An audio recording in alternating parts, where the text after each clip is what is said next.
Terima kasih Anak Syafika yang menjadi MC kita daripada Women Economic Forum yang lepas dan sehingga hari ini. Terima kasih.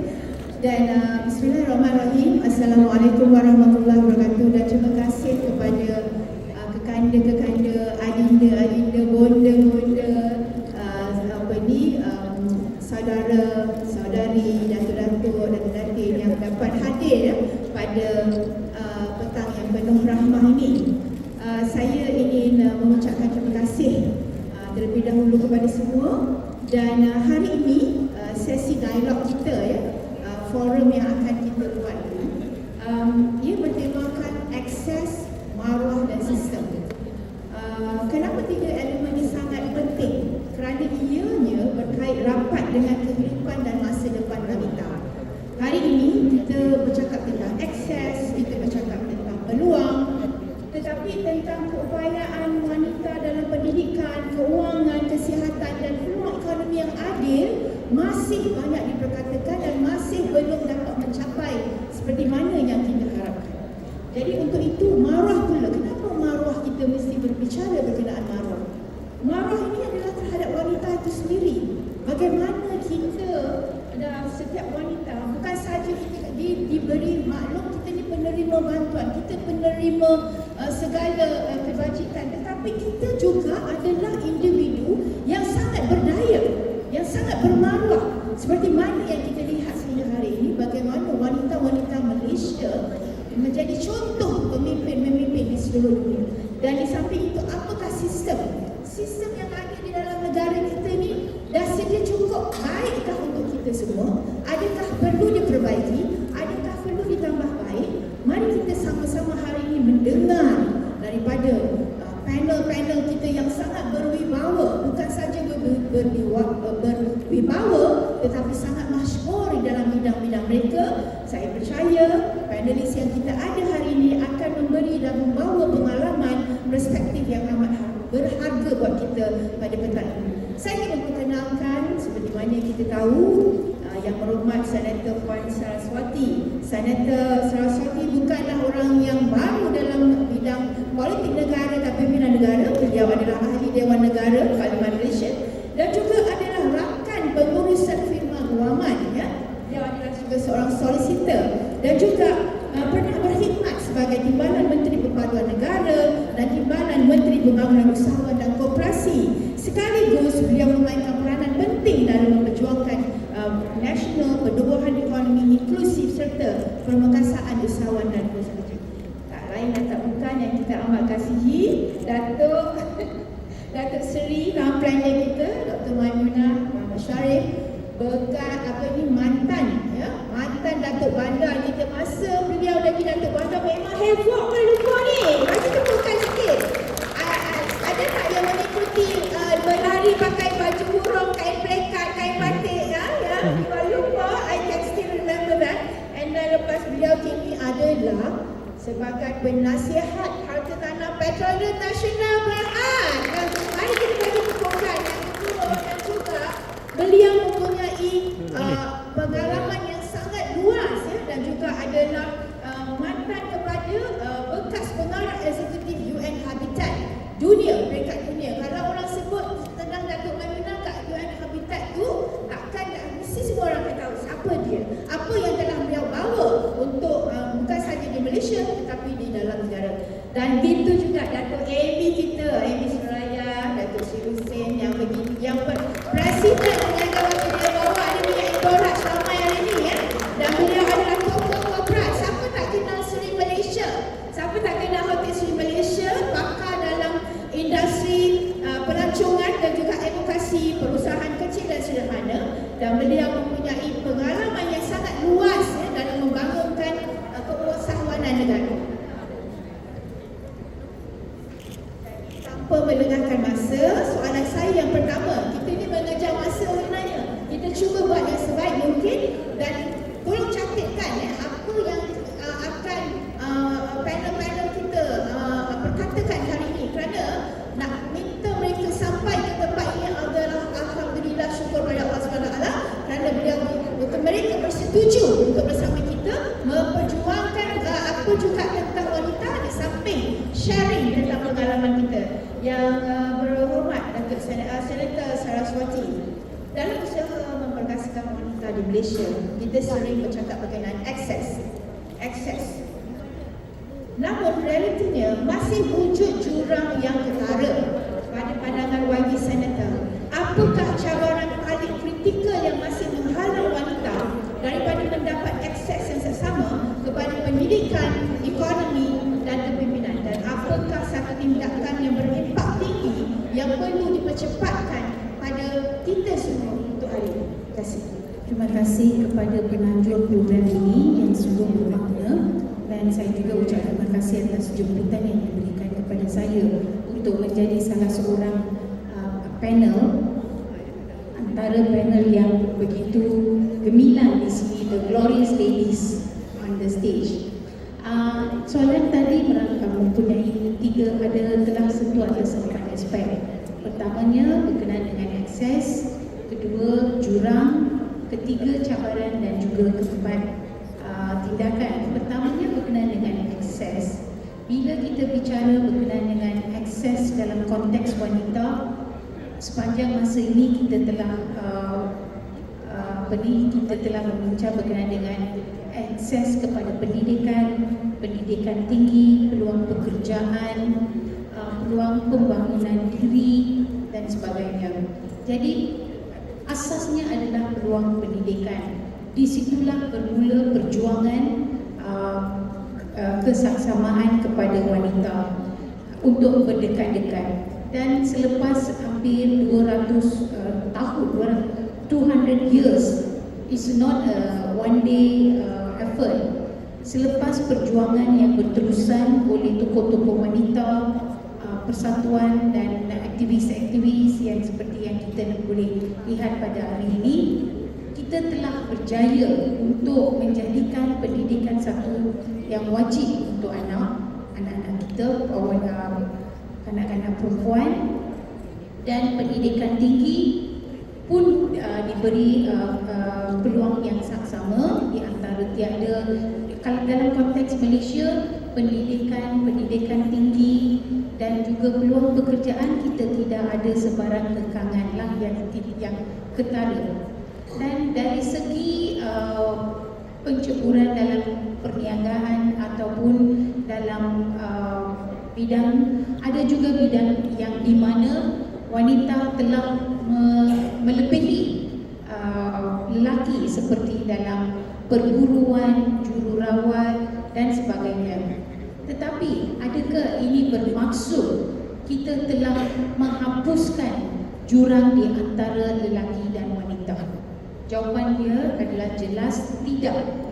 Sebab walaupun akses telah diberikan dalam bidang pendidikan, perniagaan dan juga pekerjaan, bila ia sampai ke satu tahap, ia berhenti kat situ.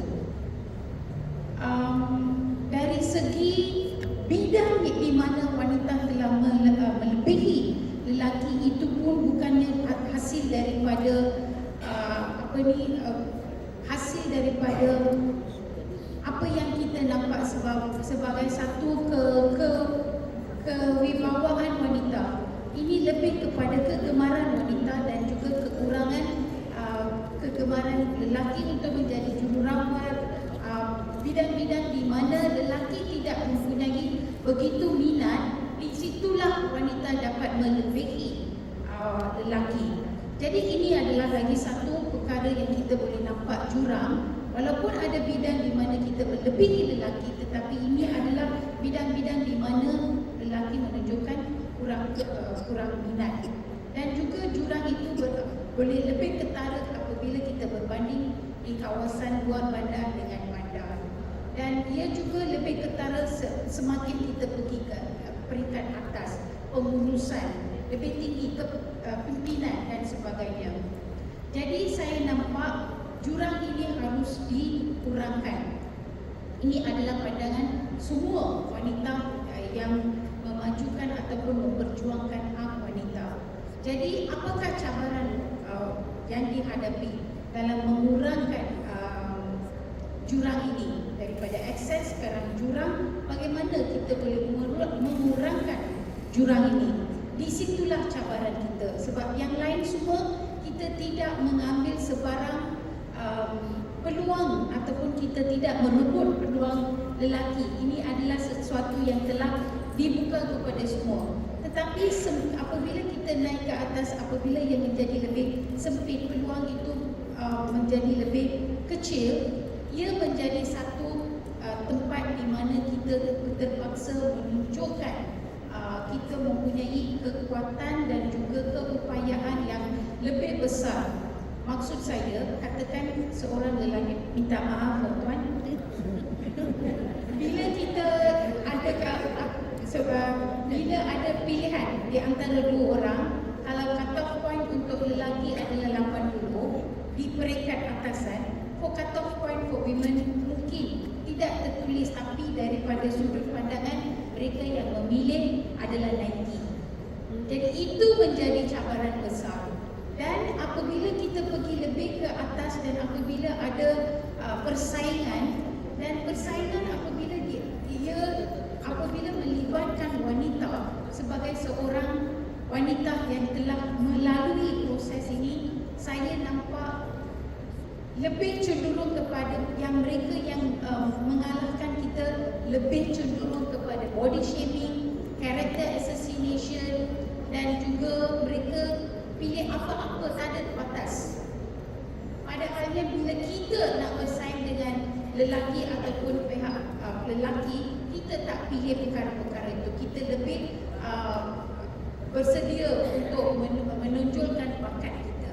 Jadi ini adalah cabaran. Dan seperti yang saya katakan tadi, akses di bandar dan luar bandar.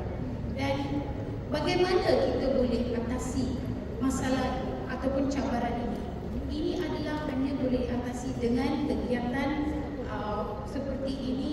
Kita mempunyai suara yang kuat untuk menentang sebarang jenis fitnah kepada wanita, sebarang jenis character assassination dalam apabila ia sampai ke satu tahap untuk pemilihan wanita. Dan yang sangat pentingnya, dasar kerajaan. Dasar kerajaan harus dibangunkan untuk memberi kuota kepada wanita di peringkat atas 33%, 35% dari peringkat pengurusan atas sehinggalah kabinet. Jadi dari bawah ke atas kita dah capai. Dari atas ke bawah hanya kita boleh mencapai hasrat kita dekat sekiranya ada dasar yang jelas. Terima kasih. Terima kasih YB. Maksudnya, terima kasih semua. Apa yang YB cuba katakan ialah dasar dalam negara berkenaan dengan memperkasakan wanita. Seperti mana yang telah kita laksanakan ini mempunyai kuota 30% ya bagi kepimpinan, perlu diteruskan dan dipertingkatkan lagi. So kalau kita achieve that numbers, maknanya kalau kita lebih daripada number tersebut, it will become bonus to us.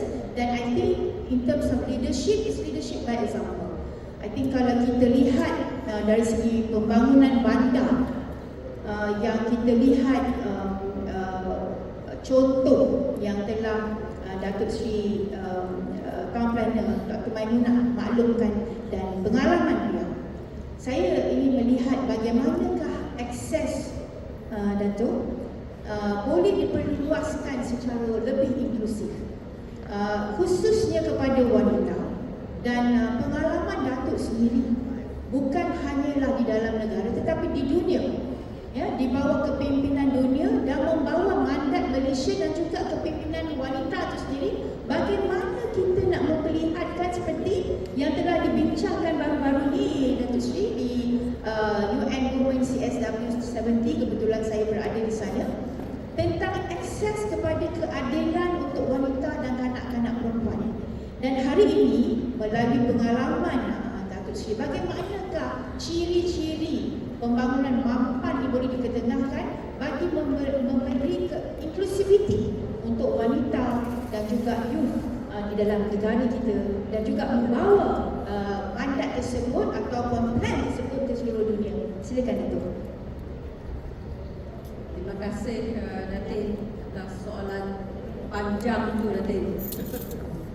Okay, pertama kali saya ucapkan terima kasih kepada Datin dan juga YBKL dan juga DBKL kerana telah menjemput saya untuk berkongsi pengalaman sebenarnya, bukannya untuk memberikan taklimat atau sebagainya, berkongsi pengalaman. Cuma saya nak bagi inspirasi sikitlah, kalau saya dibenarkan, kepada wanita-wanita. Saya adalah anak perempuan pertama di dalam keluarga saya. Why I started with keluarga? Kalau kita nak berjaya, kita bermula daripada keluarga kita. Saya anak perempuan yang pertama. Dan apabila di dalam keluarga saya juga telah pun melanjutkan pengajian yang kira wanita pertama daripada kampung saya, melanjutkan pengajian di luar negara, ke UK.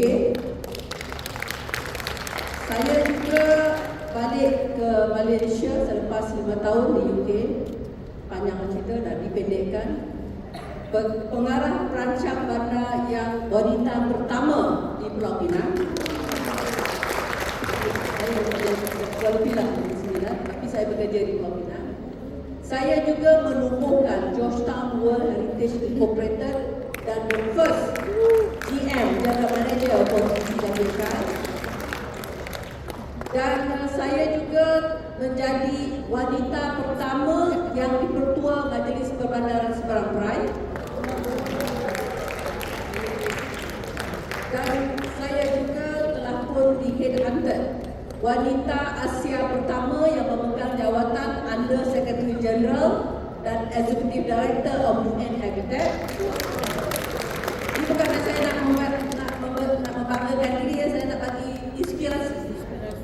Dan seterusnya saya juga adalah Datuk Bandar Wanita pertama di DBKL. Dan sekarang saya menjadi penasehat hartanah pertama di Petronas. Dan semasa saya di UN, saya juga telah dilantik sebagai Gender Champion oleh Secretary General. Sebab semasa saya di Penang, saya telah pun melancarkan Gender Responsive Participatory Budgeting dan Gender Responsive Participatory Planning. So di sini saya berfungsi ini bukan saya nak mendamik dada, tapi saya menyatakan bahawa daripada keluarga yang miskin, yang susah, kalau kita ada determination daripada keluarga, kita boleh melangkau ataupun mendapatkan pengetahuan dan juga pendidikan dan juga memegang jawatan-jawatan yang penting di dalam apa-apa yang kita impikan. Berbalik kepada pertanyaan Datin tadi. Saya sendiri, Datin tanya pengalaman saya kan. Saya sendiri semasa saya jadi pengarah perancang bandar di Majlis Perbandaran Pulau Pinang masa itu, saya tahun 1993 saya baru bersalin anak saya yang tua, dan saya just to share, kerana tidak ada keprihatinan tentang accessibility dan kemudahan untuk para ibu di tempat saya bekerja, saya terpaksa memerah susu di dalam toilet. Saya terpaksa membuang susu badan saya perah di dalam toilet sebab satu ibu-ibu yang ada pernah menjadi ibu, kita akan satu masa bila kita breastfeeding dia akan sakit. Dan saya berjanji pada diri saya ketika itu, masa tu siapalah saya pengarah perancang. Kalau suatu hari saya menjadi yang dipertua mana-mana PBT, first thing saya nak buat adalah lactation room. Dan saya telah pun mengadakan bilik lactation room dan juga bilik menyusukan bayi semasa saya menjadi yang dipertua Majlis Perbandaran Seberang Perai. I did that. That's the first thing that I do. Sebab saya nampak tidak ada keprihatinan. Mungkin kita tak salahkan para lelaki sebab dia tidak mengalami perkara seperti itu. Mungkin dia terlupa, terlepas pandang. Tetapi saya semasa itu saya baru berniat, kalaulah satu hari saya menjadi ketua, saya boleh membuat keputusan This is the first thing I will do. I did it in Seberang Pride dan saya telah pun menyediakan lactation room, bilik dan juga untuk bayi, dulu anak kindergarten, tapi untuk bayi dan sebagainya. Ini kalau kita lihat, jangan lagi tengoklah dari segi perancangan mampan yang besar-besar itu. Kalau kita tidak boleh menyediakan accessibility, kemudahan untuk ibu-ibu, untuk wanita memberikan perkhidmatan kepada masyarakat dan juga pada keluarga. I think kita kalau itu kita tidak dapat sediakan, janganlah kita nak mengatakan tadi, Pak kata YB tadi kan, nak 30% memang susah. Dan yang kedua, saya amat happy lah melihat ramai kita punya pihak-pihak apa ataupun pihak-pihak lelaki yang ada bersama dengan kita bersama pada petang ini, sebab sokongan daripada mereka pun amat penting untuk kita sebagai wanita ke hadapan. Dan daripada perancangan yang mampan, saya sebagai perancang bandar, saya telah pun membawa perkara ini sampai ke UN juga, di mana a city that is planned for women is a city that safe for women is safe for everybody. Betul tak? Kalaulah city itu ia adalah selamat untuk wanita, sudah semestinya selamat untuk para lelaki. So di sinilah di mana aspek perancangan bandar itu amatlah penting dari segi globalnya ataupun dari segi secara polisinya. Tetapi implementation jangan lupa. Kadang-kadang kita lupa benda yang kecil-kecil. Ini yang saya selalu nyatakan bahawa kalau kita lihat dari segi gender ataupun peratusan, kita memang lagi jauh gapnya. Wabi tadi pun dah mention dari segi politik, dari segi education dan sebagainya, dan dari segi perancangan yang mampan di sini memanglah kita kata leaving no one behind, inclusive planning, macam-macam. Tetapi adakah kita laksanakan seperti apa yang kita nyatakan inclusive planning?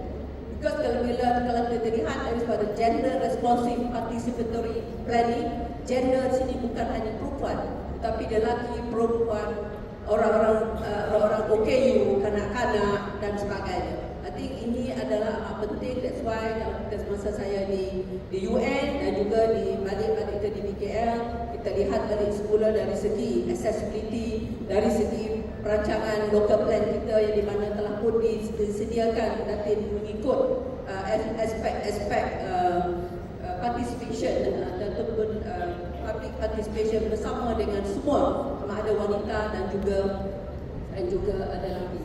Dan pesanan saya juga kepada wanita, kalau ada yang belum lagi ada partner lah, think harder, cari jodoh, the person that don't clip your wing. You get someone who clip your wing, that's it. So mana-mana yang muda-muda yang belum tengok fikir panjang-panjang, don't get someone that don't clip your wing. Meaning kan kita juga perlu faham mampan di sini. Perancangan mampan bukan hanya perancangan bandar, tapi juga perancangan kekeluargaan. Kadang-kadang jangan kita lupa. Saya pun selalu juga, husband saya selalu juga highlight ke saya, you see, you behave like Dato' Bandar already, you behave like Siti already at home, you better be careful. Kadang-kadang kita lupa.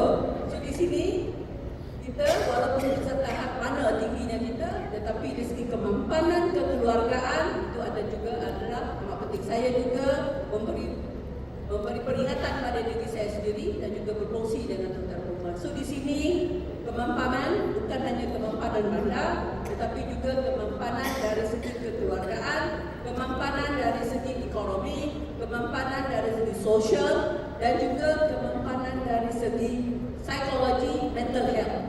Kalau mental kita tak mampan, susah kita nak beraksi atau memberikan perkhidmatan yang sepenuhnya. So ini last but not least, kadang-kadang kita wanita ni macam Datin kata tadi, macam Wabi kata tadi, bila kita dapatkan kita minta seseorang wanita untuk menjawat satu jawatan yang lebih tinggi. Kita banding dengan lelaki. Minta maaf Cik Nakib kan? Kita banding dengan lelaki. Kalau wanita ni kita bagi dia jawatan, boleh ke saya Datuk Seri? Boleh ke saya dapat ni? Saya rasa tak cukup lagi lah. Tapi kalau kita tanya lelaki, you nak tak? Yes, of course, I can do it. Ini juga dari segi kepercayaan kepada diri sendiri. I think that one is your self-confident. Bukanlah kita ego, tapi kita kena ada satu tahap yang kita confident. So di sini, we must be at the table. Otherwise, apa tahu, you will be on the menu.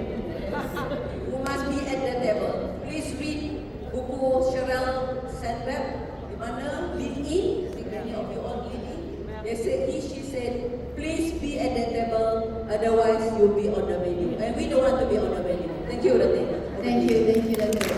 Sebab apa yang saya ingin highlight sedikit daripada apa yang Dato' Aimanah cakap tadi, bila kita mempunyai kuasa, kita buat yang terbaik untuk mereka yang memerlukan, terutama golongan wanita. Kerana the implementation of every organisation or in whatever sectors that you are in, your voice are very important. That's why being at the table is very important than being at the Datuk Sri tadi? Menu. Yeah. Okay. And I think it's very important for us to have this. We are always talking pasal inclusivity. Tapi how inclusive we are? Are we listening? Are we responding? Are we doing what we say? So jadi this is very important for us to be together, grow together, and hear each other. Jadi untuk itu saya nak kepada Datuk Amy, apakah pendekatan terbaik yang memastikan akses ini sampai kepada usahawan wanita? Kita selalu cakap, saya baru balik daripada New York baru-baru ni melancarkan Global Women's Bank under the CSW70. Kerana dari 100 negara yang saya bercakap ketika kita buat Women Economic Forum tu, 99% mengatakan access to finance is very difficult.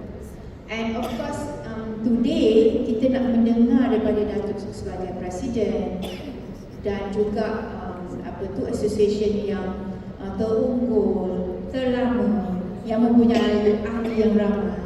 Jadi bagaimanakah kita nak memastikan apa yang ada telah dilaksanakan dalam negara ini mencapai kepada usahawan sampai bukan saja di dalam kawasan bandar tapi juga di luar bandar. Silakan Datuk. Assalamualaikum, salam sejahtera sahabat. Terlebih dulu saya mengucapkan terima kasih kepada Datin, YBK dan juga DKL kerana telah menjemput saya menjadi seorang panel pada forum tentang ini. Bagi saya dalam persatuan Datin ingin memastikan akses itu benar-benar sampai kepada usahawan-usahawan wanita di peringkat akademi. Ya? Pendekatan terbaik mestilah bersifat seluruh, praktikal dan sampai terus ke lapangan, bukan sekadar dasar di atas kertas sahaja. Pertama, kita perlu kukuhkan pendekatan kita turun pandang secara keseluruhan, secara berserta. Ramai usahawan wanita di akar bumi tidak berada dalam ekosistem yang formal. Ya. Mereka berniaga kecil-kecilan dari rumah, dari pasar atau komuniti setempat. Jadi agensi atau organisasi belum hadir secara fizikal dan memberi program outreach kepada mereka.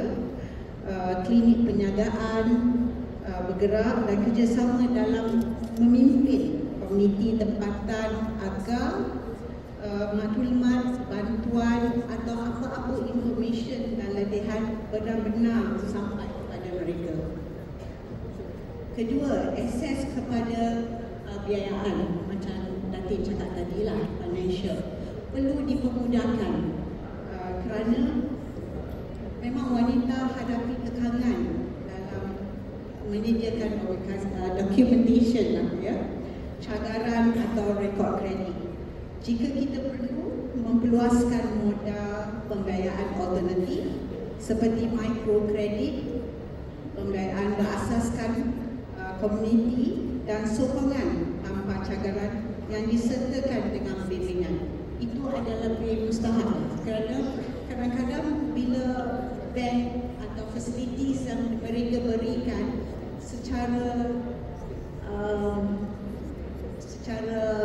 bukan secara mendalam. Jadi kita kena bagikan, kita ni kena turun pada saya percaya nanti pun mereka sampai juga kerana sama-sama membimbing mereka bagaimana mereka harus isi form tu ataupun mendapatkan satu yang betul-betul yang tak ada orang kata datang balik, pulang balik ke that kind of thing. Ya. Ketiga, aspek digital dan digital sangat kritikal. Kita bukan saja menyediakan platform tetapi juga membimbing wanita untuk menggunakannya. Dan juga yang keempat, mewujudkan ekosistem sokongan yang berterusan. Bukan hanya daripada mula tetapi berterusan sampai mereka betul-betul berjaya. Ini termasuk monitoring, jaringan penjagaan dan sokongan rakan supaya usahawan wanita boleh berkembang secara lambat. Dan sokongan ini bukan hanya daripada keluarga tetapi daripada rakan-rakan penjagaan dan persatuan-persatuan. Networking is very important in this kind of aspect. Terima kasih Datuk. Accessibility of funding as we see it in the country. Kita sebenarnya negara kita ni mempunyai platform yang banyak. Probably the implementation and the enforcement. These are the things yang mungkin kita kena tambah baik. How that accessibility will reach orang sampai ke hujung kampung. There is so many facility around yang sistem yang ada, tapi bagaimana nak diakseskan kepada mereka ni? Dan wanita ni bila dia ambil loan, mereka adalah peminjam yang baik. Dia bayar hutang, betul tak? Almost I would say 100% payback dia debts. So jadi jangan risaulah kalau nak bagi hutang ke orang perempuan ni, dia bayar balik. InsyaAllah Okay, so jadi dan kita Datuk Amy bercakap berkenaan dengan pengalaman beliau dari segi keusahawanan, bagaimana nak mengembang, nak menjadi dirikan usahawan itu dan bagaimana nak menjadikan mereka entrepreneur yang lebih baik, lebih mampan, lebih berdikari dan mempunyai akses kepada semua dengan terbaik agar perniagaan itu dapat dikembangkan. Kemudian kita kepada perkara kedua yang kita nak bincangkan, masa pun mencemburui kita, tapi saya boleh katakan kita berhenti betul-betul sebelum maghrib lah. Cik Nakib boleh kan? Okey, terima kasih Cik Nakib. So, soalan yang saya nak tujukan adalah kepada Datuk Maimunah. Dalam konteks pemangkasaan wanita ni, kita bercakap berkenaan maruah, our dignity. How does this reflect us? Bagaimanakah kita nak betul-betul memelihara maruah kita dan harga diri kita dalam setiap sektor ni dan peluang dan ruang yang diberi kepada kita. How? What's your pengalaman? Because always people are questioning us. Dia tu nak buat sampai ke level macam tu, betul tak? Alah, buat apa nak bagi kat dia tu? Bukannya boleh buat kerja pun. And sometimes it comes from our own gender. So jadi how do we do this? Datuk Sri, over to you. Terima kasih. Datuk selalu bagi soalan susah. Okey. Saya pada pendapat saya, maruah bukan hanya datang sebegitu. They are not just come by itself. Jadi pada pengalaman saya, maruah kita kena cari. Bagaimana kita nak orang kita ada maruah seperti yang nanti kata tadi, boleh ke dia ni buat? Boleh ke dia ni tugasan yang diberikan. Dan bila kita berkata tentang maruah, knowledge, we shouldn't stop gaining knowledge, ilmu. Kalau kita ada ilmu di dada, bukanlah kita sepenuhnya, tetapi kita harus mencari ilmu. Bila kita ada pengetahuan, ada knowledge, insya-Allah kita boleh ke hadapan. Dan kita jangan don't stop seeking knowledge, whatever knowledge. Dan saya pernah contoh yang Datin bagi tadi tu, boleh ke dia buat ni? Saya pernah my own experience lepas saya akad sumpah sebagai yang ketua wanita pertama di Majlis Perbandaran Bandaraya. The media tanyalah wanita-wanita, dia pakai wanita. Dia orang excited lah, tak pernah dapat yang dipertua wanita.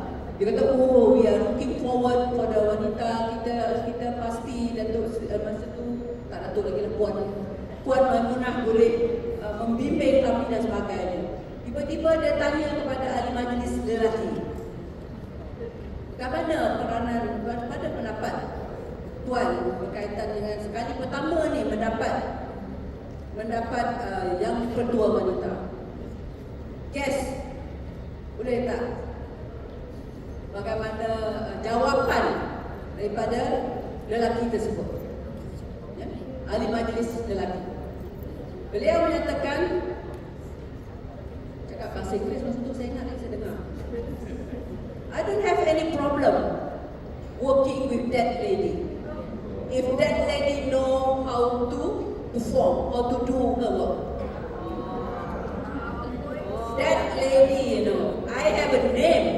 My name is Maimunah. At least dia boleh kata, saya tak ada masalah. I don't have a problem working with Maimunah. If Maimunah know what to do and how to do and how to do the work. And how come that he mentioned that I have no problem working with that lady if that lady knows how to do the work. Since that time, since that moment, I told myself, at this moment, I think I'm going uphill. And I always mention to myself, don't push me to the wall. You push me to the wall, I will bounce back higher and stronger. I told myself, don't push me to the wall. Push me to the wall, I will bounce back stronger and harder. And I would like to share with all of you. Ini adalah satu janji yang saya buat pada diri saya. Since then, saya berusaha sedaya upaya untuk mencari ilmu, bekerjasama. And one thing that saya rasa dari segi maruah tadi, we have to be humble. Humility is very, very important. Humble tetapi waspada. Jangan humble melulu. We have to be rendah diri tapi waspada, ataupun humble but you have to be wise. Saya ingat ini adalah pesanan arwah bapa saya. Dia kata, abik ibarat padi, lagi berat, lagi duduk tetapi waspada. At that time, I don't know, it's linked to one maruah. So this is very, very important. Kalau kita nak orang lihat kita bermaruah, we have to be humble. In fact, the United Nations in 2023 added one more core value, humility.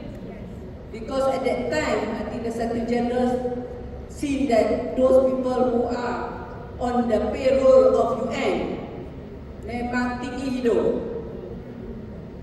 Then he came with the idea of another core value, humility. So humility, humble, but tegas and waspada is very important if people want to respect us. So I think this is very important. And the thing that is very, very important is knowledge. Keep on getting knowledge. Saya, Datin diminta saya jadi G100 lah masuk G100, lepas tu advisory board untuk sustainable development, I cannot say no. And then I'm also the global women leaders. If you look into the website of global women leaders, so I would like to bring as many as possible of all of you here who want to be together with us, and then please join us, because this one memang extra than the working days. Memang ada extra. But ingat tak vitamin B? Di PKL tahu lah ni. If you take vitamin P every day, you don't get tired. Siapa tahu apa vitamin P tu? Vitamin passion. If you have passion to do the work, you don't feel tired. So I think that is also, again, to answer the question from Datin, maruah, mesti ada knowledge, mesti kita ada karakter kita, dan juga jangan lupa lah kita ini adalah hamba Allah. Terima kasih Dato'. I think that's a powerful message to all of us. Humanity, listen to others and give back. And of course, by the end of the day, we are a creation by Allah Subhanahu Wa Taala. We are khalifah di muka bumi ini. Bagaimana kita nak disseminate kebaikan yang ada pada kita supaya ia dapat membanyakkan kebaikan di seluruh dunia. Jadi untuk itu, Dato' Amy, saya nak bercakap berkenaan, mohon Dato' Amy kongsikan dengan kita ekosistem keusahawanan yang boleh dibentuk. Macam mana kita nak bina keyakinan wanita ni, usahawan ni, melalui marah mereka ni supaya ekonomi lebih mampan, lebih berstrategi, lebih mendunia dan juga boleh pergi ke international. Kerana Malaysia dipenuhi dengan wanita-wanita bukan saja di atas pentas ini, di pentas kat bawah pun mempunyai credibility dalam bidang masing-masing. Macam mana dulu? Silakan. Pada saya, peluang ekonomi yang diberikan mestilah bersifat memperkasa, bukan untuk hanya mewujudkan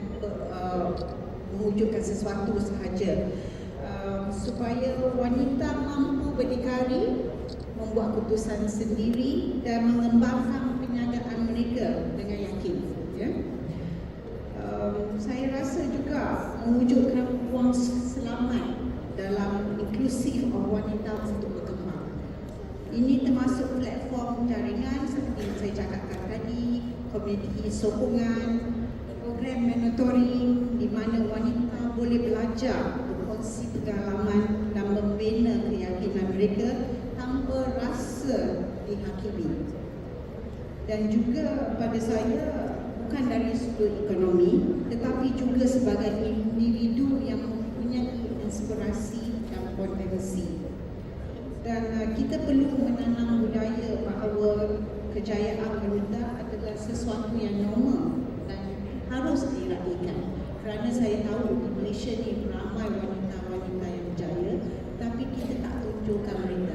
Seperti yang YP Menteri pun kata tadi, tak sampai lagi 30% kita nak dapatkan kota tu. Saya rasa memang ramai, tapi kenapa kerajaan masih lagi tidak menidakkan that 30% itu? Ya, itu kita harus bawa baliklah kepada pihak kerajaan. Kita harus memperjuangkan that kota seharusnya diberi kepada wanita-wanita kerana ramai yang telah berjaya. Terima kasih. Saya fikir ni YB Senator kena buat kerja lebih sikit.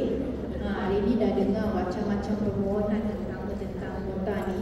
Ya, kita agree we need to adhere with what you have promised, especially our leaders, kan? Jadi kalau mereka dasar dan program kerajaan, bagaimana kita nak memastikan maruah kita ni diketengahkan dan pastikan kita mendapat tempat yang sebetulnya dan yang sepatutnya diberikan kepada kita. Macam mana YB? Maybe you can share with us. Terima kasih Doktor.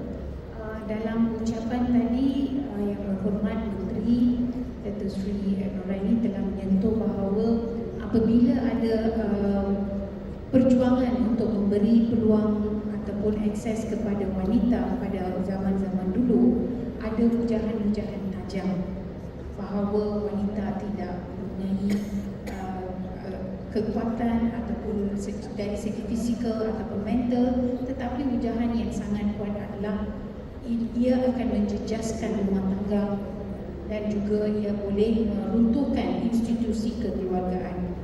Sebentar tadi kita telah dengar daripada Datuk Seri Doktor bagaimana wanita pada zaman sekarang boleh balance.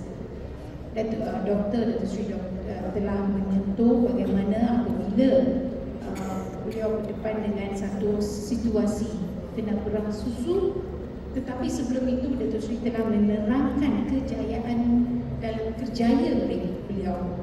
Walau bagaimanapun kita masih sebagai wanita ada kekangan. Jadi kita kena tahu bagaimana kita boleh balance di antara kedua-dua ini.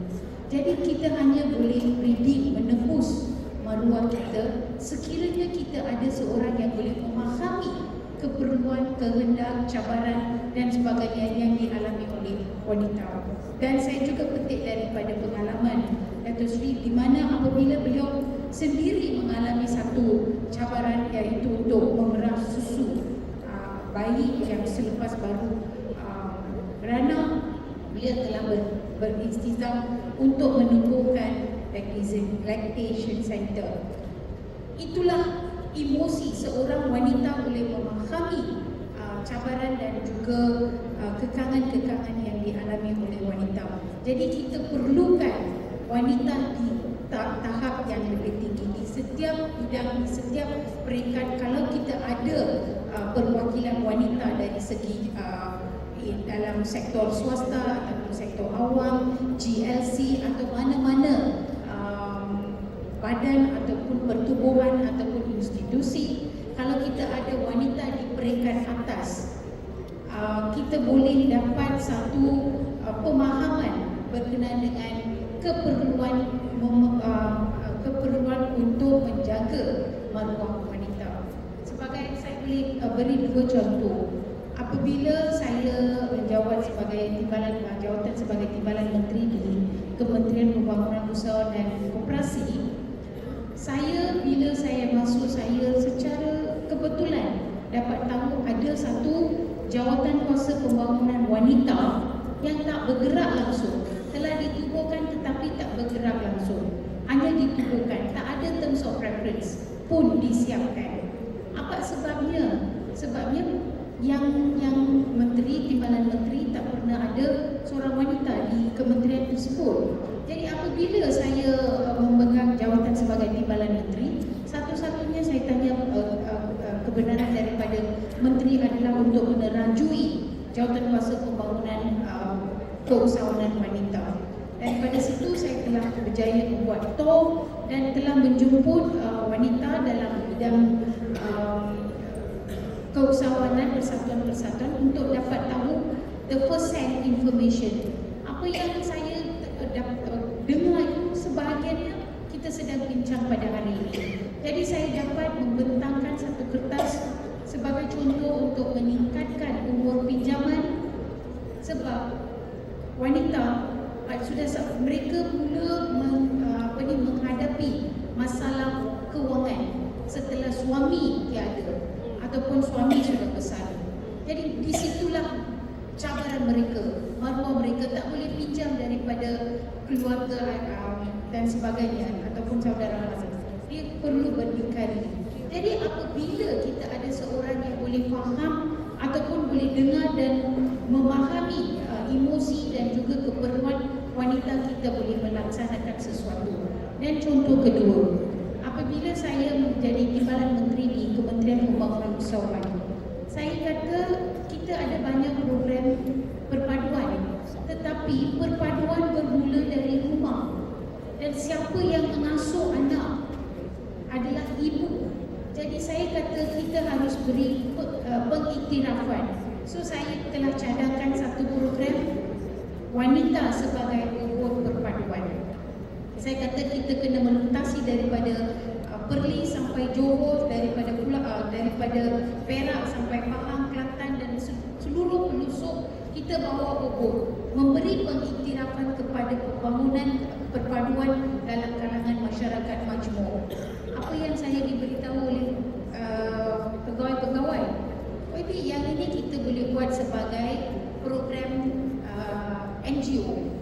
Jadi apabila kita sebut belia, ia menjadi national agenda.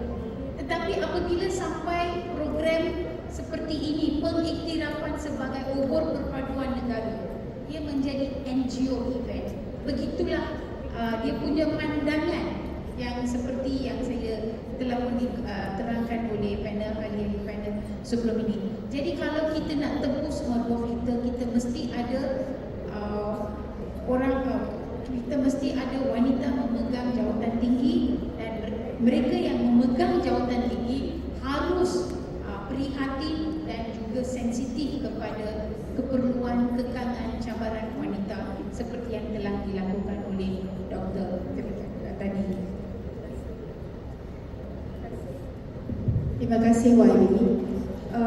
Berbalik kepada apa yang telah dibicarakan oleh tokoh-tokoh yang kita sangat sayang dan segani di atas pentas ini, tentulah kita balik melihat bagaimanakah sistem di dalam negara ini boleh membantu memberi kebaikan dan perubahan yang diperlukan untuk kebaikan keseluruhan wanita.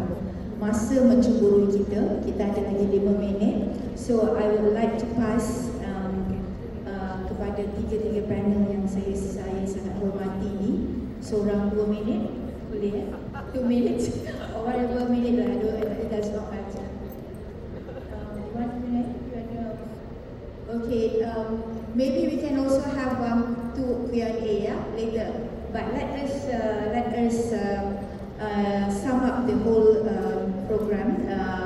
Dato' Amy, berkenaan dengan kita memahami kita perlu perubahan sistem yang kukuh atau menambah baik, dan apakah reformasi yang paling kritikal dari segi institusi ekosistem bagi memastikan wanita bukan sahaja diberi peluang tapi mampu berkembang secara mampan dan berdaya. 2 minit. 1 minit. Okay, cabaran utama bukan kurangan inisiatif tetapi pecahan of sistem. Saya tengok daripada sini ramai wanita kita tercicir di tengah jalan in terms of terlalu banyak in terms of sistem. Tiap-tiap kementerian lain-lain dia punya peraturan, ya. Jadi saya rasa reformasi yang diperlukan untuk menyatukan semua elemen ini ialah di dalam satu ekosistem yang saling berkait dan lebih mampan. Itu daripada saya. Terima kasih. YB Senator, bagaimana pula inovasi dari segi sektor keuangan memperkukuhkan sistem wanita untuk wanita? Saya percaya kebebasan keuangan adalah salah satu perkara asas untuk wanita untuk berdikari. Jadi saya percaya inovasi yang perlu dirancangkan lagi adalah dari segi memberi pendedahan kepada kemajuan teknologi yang baru ini, digital, AI dan sebagainya. Ia akan meningkatkan lagi daya saing di kalangan wanita. Jadi saya percaya wanita zaman ini beri lebih tumpuan kepada peredaran masa dan juga pendigitan zaman era pendigitalan dan juga AI yang sedang yang menjadi the next turning point in every aspect. Itulah inovasi yang itulah perkara yang saya ingin meminta kepada semua wanita untuk meningkatkan kemahiran dalam teknologi baru. I think digitalization and AI, this is what we are talking about at this moment. I think the whole world are talking about AI. So how do we adapt that into our system? Okay, lastly kita akan mendengar rangkuman keseluruhan daripada Datuk Maimuna. Tapi seperti mana Datuk Mo tadi, kita minta soalan grup B1 kalau boleh. Anybody, just go to, you can ask soalan. Datuk Maimuna, maybe you want to wrap up before we give the floor to us today. Tolong Datuk. Apa ada tanya? Di sana lah two-way communication. Boleh, boleh. So, yeah. Tajuk kita Voices of Ladies. Kalau kita nak menyuarakan, eloklah menyuarakan benda yang ada fakta. Kita boleh menyuarakan, we can voice out many things, but we have to voice out something that we have the facts, when we believe in it, when we plan for it. Because kalau kita fail to plan, actually we are plan to fail. So I think ini planning, kalau saya pakai perancang bandar, perangai ini banyak dari segi perancangan adalah amat penting. Kalau kita sebelum kita nak menyuarakan apa-apa suara, perancangan itu adalah amat penting. Adakah kita dah mencari ke tempat, adakah kita mencari konten, adakah ada data-data yang menunjukkan kepada dengan kita bawa suara tetapi bila ditanya balik kita tak boleh nak jawab. So I think preparation untuk kita nak menyuarakan to voice out of our voices, the ladies adalah penting. Dan yang kedua, kita wanita kena membantu wanita. Banyak kadang-kadang di dalam pemerhatian saya, wanita juga membawa kita kepada meruntuhkan wanita. Betul tak? Betul. Ya. So wanita kita kenalah bersatu hati, kita bersama-sama menaikkan wanita. Ini adalah amat penting. I think kita akan di sini, inilah yang saya lihat, di mana kalau kita lihat, kita mestilah menjadi wanita ini sebagai satu pasukan teamwork yang mantap untuk kita nak membantu wanita-wanita lain. Itulah yang rumusan yang saya dapat, di mana kalau kita nak berjaya, we must have a positive thinking. Saya tak boleh buat dah ni. Memang you all tak boleh buat dah. Cuba buat, you tak boleh lah. Nanti nak cuba lah. Memang tak boleh. Sebab signal tu dah bagi kepada otak ni, kita kata tak boleh. 50% tak boleh. Tapi kalau kita kata, insyaAllah kita cuba, kita cari jalan, kita kasih jadi. At least 50% ada you dah dapat, dan another 50% kita usaha teamwork, bertanya, mencari dan juga mendapatkan bantuan daripada orang-orang lain. Di mana seperti yang Puan Azrina kata tadi, tangan yang menggoncang buaya itu boleh menggoncang dunia. Terima kasih. Terima kasih. Kita buka kepada soalan. Wabi Saraswati pun nak keluar sekejap. Please. Yang bersoalan tadi sila. Nama dan soalan. Sebelah sini siapa ya?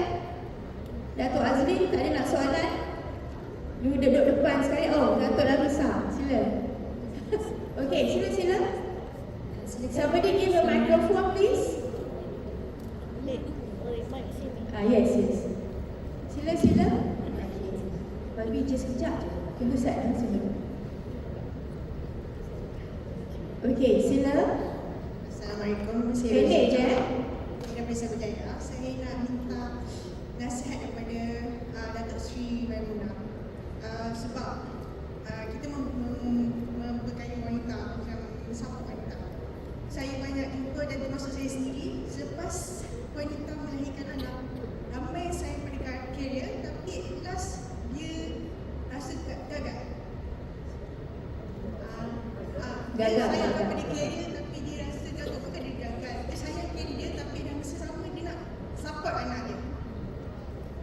Okay, nanti kita jawab. Datuk Ramisa please. Saya ingin Mic please tolong Pat. Thank you. saya ingin bertanya too much English, something like apa yang saya rasa we need to address lah. How do we address the Gen Z? The Gen Z in running of business, sebab cara pemikiran mereka dan what they want in life is probably different dari apa yang kita nak sekarang. So macam mana yang orang muda yang kita, the young generation, Gen Z, millennium, Gen Z, not jealousy. no, generation, the generation. Okay, Gen Z. Yeah. Okay, fine. Succession plan. Okay. Tolong, you want to answer, Datuk, please? Jadi yang pertanyaan, bila dah ada anak, rasa gagal, itu rasa gagal. Jangan. Puan melahirkan satu leader. Satu ketua, satu leader. You are, very giving birth to a leader. Dengan di mana kuasa sebagai ibu mengandung daripada 9 bulan, melahirkan, dalam kita tak tahu macam mana sakit dia melahirkan baby, melahirkan, dan jangan rasa gagal. Sebab you can imagine baby is growing in your uterus. You are creating the leader, future leaders. Don't ever feel that you are being gagal. Ini adalah satu pengorbanan bagi tempat saya. Pengorbanan di mana apabila lahirnya satu baby, ini kalau puan didik dengan betul, berikan satu kasih sayang dengan fasilitas bagi oleh government dan sebagainya, satu hari boleh menjadi satu ketua, leader. Dan bagi pihak puan pula, jangan rasa gagal. Sebab kadang-kadang memanglah kita rasa depressed. Kadang-kadang ada baby ni tidur tak cukup. Kalau husband jaga tak apa juga, husband saya dulu dia jaga anak saya. Tu saya kata tadi nak pilih dengan flip the wing ya. So di sini kita kena ada satu sifat yang tadi lah maruah tadi Ketin. Kita kena ada sifat di mana support system kena ada. Saya faham. Kadang-kadang kita depressed. Seorang kata apa blues? Blues apa salin dia panggil apa? Postnatal blues. Kita jangan kata rasa sebegitu. Jangan rasa kita gagal. Kita kena rasa we are someone who giving birth to a future leader. Dan di sini kena berfikiran, saya kata tadi, positif. Tapi walau bagaimanapun saya faham kadang-kadang sokongan tu tak ada di keliling kita. Sebab saya kata puan, generally lah, kadang-kadang tak ada faktor sokongan tu tak ada. Itu kadang-kadang kita rasa depressed, kita rasa gagal. Tapi walau bagaimanapun saya ucapkan tahniah kepada puan kerana telah melahirkan, dan don't ever feel disappointed or rasa gagal. You are the champion. What about the Gen Z? You want to answer that? Gen Z ni sebenarnya saya pun ada juga anak. Gen Z ni. Tetapi kita kena juga ada balance di dalam keluarga kita, di mana culture, budaya culture, kita punya habit, kita punya kos keagamaan, kita kena seimbang. Sebab kalau kita nak rasakan Gen Z ni kita nak depress dia orang, memang dia akan explode. Dan kita juga, saya memang peringatan pada diri saya juga kena macam kita kena ikut peredaran. At the same time kita kena kontrol juga di mana kita boleh. Dan cara kita berbicara dengan Gen Z ni tak sama macam arwah mak saya berbicara dengan saya.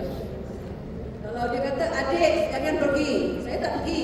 Kalau saya kata pada anak saya, kakak jangan pergi, why? Kenapa saya tak boleh pergi? So ini yang kita kata di ilmu. Macam mana saya kenapa saya tak boleh pergi? Kenapa saya tak boleh buat? Everything need reason. Why? So di sini pun kita kena juga sama. So I think dari segi kita kena tengok dari segi budaya dan juga peredaran di mana kita juga kena. Saya baru-baru ni, ibu, I want to go to Seoul. I want to see BTS. Saya pun tak tahu apa itu BTS. Kita tahu apa BTS. Ada grup tu kan? Kenapa you nak pergi sana dengan BTS? Apa benda? So dia kata, oh ini sana. Then the reason not to allow her to go, at the end of the day, he can agree with the reason and she can solve it. Meaning that kita kena bukan sama apa mak kita ajar kita. So kita kena belajar. Di sini pun kita kena ilmu juga lah. Itu pengalaman saya sendiri lah. Mungkin nanti deh. Thank you Dato'. I think hari ini kita telah mendengar berbagai resepi kejayaan, pandangan, input. Hari ini kita berusaha, saya mohon dengan rasa terharu dan berterima kasih kepada Yang Berhormat Senator Puan Saraswati, Yang Berbahagia Datuk Seri TBR Dr. Maimunah, yang sangat relax orang dia. Just text, can you do it, Datuk? Yes, why not? You know, you cannot find a leader like this. You know, so and Yang Berbahagia Datuk ini text dia, Datuk boleh tak? Okey, Puan Saraswati pun kita cari dia satu dua dia. Okey juga, alhamdulillah. Thank you very much all of you, and kita hari ini mendengar dengan hati, berkongsi dengan jujur dan pulang dengan satu komitmen untuk bertindak. Saya nak cakap kat kakak atau adik tadi, jangan risau, saya ada 9 anak, 11 cucu. Tapi saya selalu pergi buat kerja dan saya nak selalu mendengar inspirasi, dengar, berkawan dengan mereka, dapatkan pandangan, baca dan mendengar, kerana mereka inilah sumber inspirasi kita untuk terus maju ke depan, kerana wanita, voice of ladies is very important for us to be heard. Our voice is important. We should be on the table. If not, we're going to be at the menu. Thank you so much. Wabillahi taufiq wal hidayah. Assalamualaikum warahmatullahi wabarakatuh. Dan bagi tepukan kepada Dimilia, Pengantin Islamillah Martina dan all the media for giving us this opportunity to be with all of you today. Thank you. Terima kasih. Waalaikumsalam. Terima kasih Datin Dr. Hartini dan juga para panel kita pada hari ini. I would say this is a very heartfelt session. Tapi sebelum kita teruskan, Datin bagi pihak YBK ingin menyampaikan cenderamata mata kepada Yang Berhormat Senator Saraswati, Ahli Dewan Negara, di atas kesudian beliau berkongsi pandangan sebentar tadi, banyak yang bermanfaat sebentar tadi ya. Dan juga kali ini kita ingin sampaikan bagi pihak YBK dan Perusahaan Majlis Yang Berbahagia Datuk Seri Taufan Dr. Maimunah Muhammad Syahid, mantan Datuk Bandar Kuala Lumpur. Heart to heart session sebentar tadi banyak yang terasa sampai ke lubuk hati. Dan yang seterusnya Yang Berbahagia Datuk Dr. Emi Suraya Datuk Hussein, terima kasih kepada Presiden Berniaga Wati Malaysia. Dan kita ingin dekat satu gambar bersama-sama. Jadi jurufoto boleh ambil tempat, rakan media pun boleh ambil tempat juga. Dan kepada tetamu-tetamu kita juga Datin boleh pandang ke arah kamera dan senyum. 3, 2, 1. Okey okey, terima kasih sekali lagi kepada Yang Berhormat Senator Saraswati, Yang Berbahagia Datuk Seri Taufan Dr. Maimunah.